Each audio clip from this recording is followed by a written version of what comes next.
السلام عليكم ورحمة الله وبركاته.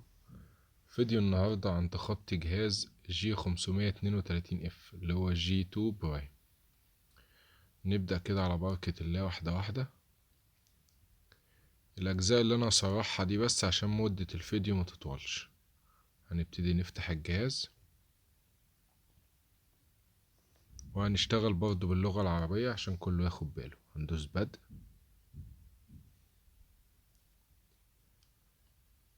أنا طبعا بعد ما وصلت الواي فاي بتاعي هندوس التالي، بعد كده التالي هنقول له موافقين على البنود. هنشوف هنا كده هيطلب منا الجيميل ولا لأ، وتابع معايا في اخر الفيديو هقولك ازاي تلغي الرسالة بتاعت الجيميل دي لو انت بتعمل اعادة ضبط المصنع للجهاز.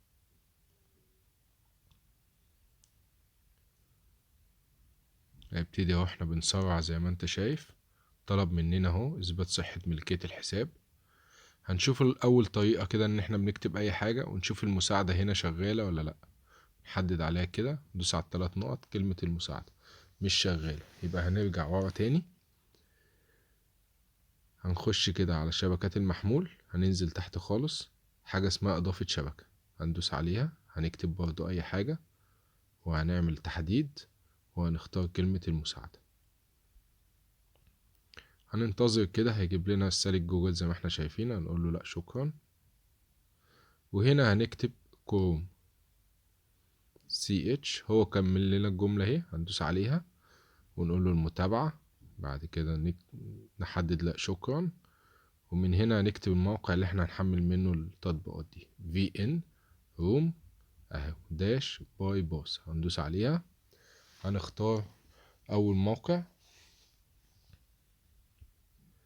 اول برنامج هنشتغل بيه النهاردة اللي هو مكتوب عليه اندرويد 8. هنحمله ونقول له تحديث الاذونات وسماح. بعد كده موافق. حمل معانا اهو في ثواني. هندوس له فتح، نبتدي نثبته. اعدادات مصادر غير معروفة نفعلها، ونشيل السمح بهذا التطبيق عشان التطبيق التاني ما يطلبهاش. نقول له موافق وبعد كده تثبيت. بعد ما ثبت معانا البرنامج بالشكل ده هندوس تم.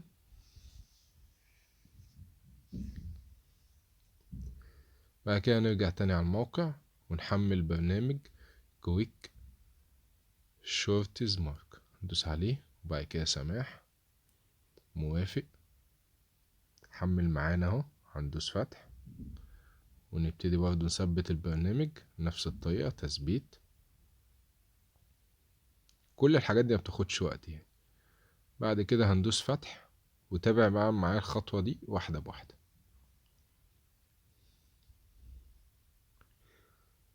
هننزل تحت كده وهندور على الأيقونة اللي شكل الأندرويد دي، وننزل تحت هتلاقي مكتوب عليها إدارة حساب جوجل.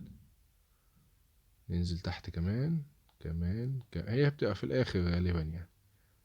تمام، تحت تاني زي ما احنا شايفين كده إدارة حساب جوجل. هنلاقي منها اختيار مكتوب عليه اكتب البريد الإلكتروني وكلمة السر. هندوس عليها. بعد كده يجيب لنا محاولة إطلاق هذا النشاط لتأكيد هذا النشاط. ندوس عليها. بعد كده ندوس على الثلاث نقط اللي فوق دول ونقول له تسجيل الدخول من المتصفح وموافق. هنشوف بقى جيميل نكون احنا عارفينه متأكدين منه ومين باسورده. هنبتدي نكتبه هنا كده. هكتب الايميل وارجع لكم بالباسورد بتاعه. تمام. هندوس التالي. الايميل ده انا رابطه بالموبايل بتاعي عشان كده طلب ان انا اكتب له الرقم.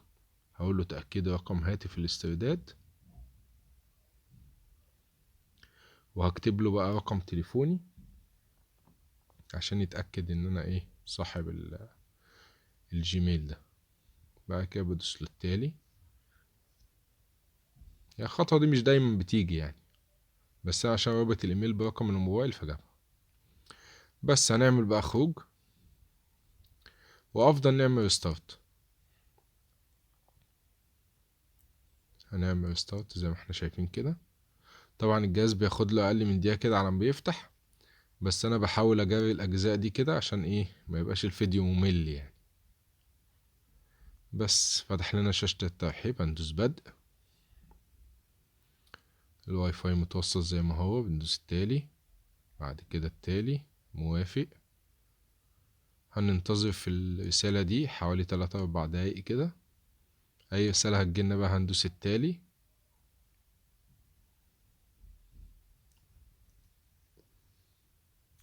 برضه انا جريتها كتير.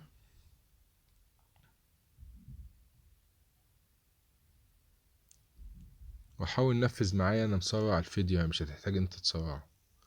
بعد كده نقول له عدم الادراج الان. هنشيل الحماية، هو بيقولك لو انت عايز تعمل له حماية، وندوس تخطي على اي حال.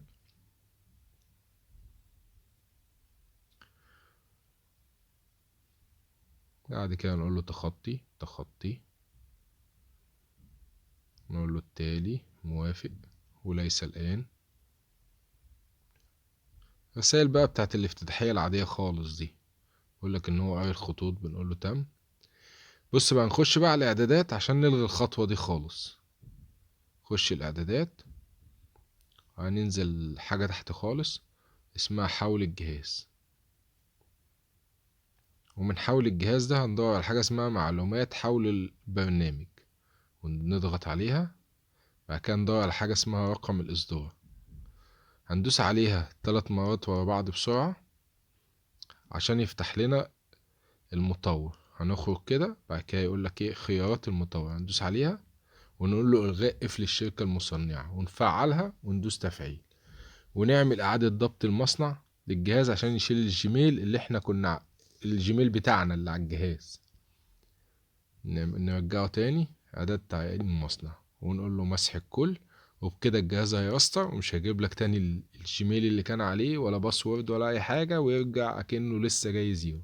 لو عجبك الفيديو ما تنساناش بالشير واللايك، ودعوة من القلب في التعليقات. واشوفكم في فيديو جديد، والسلام عليكم ورحمة الله وبركاته.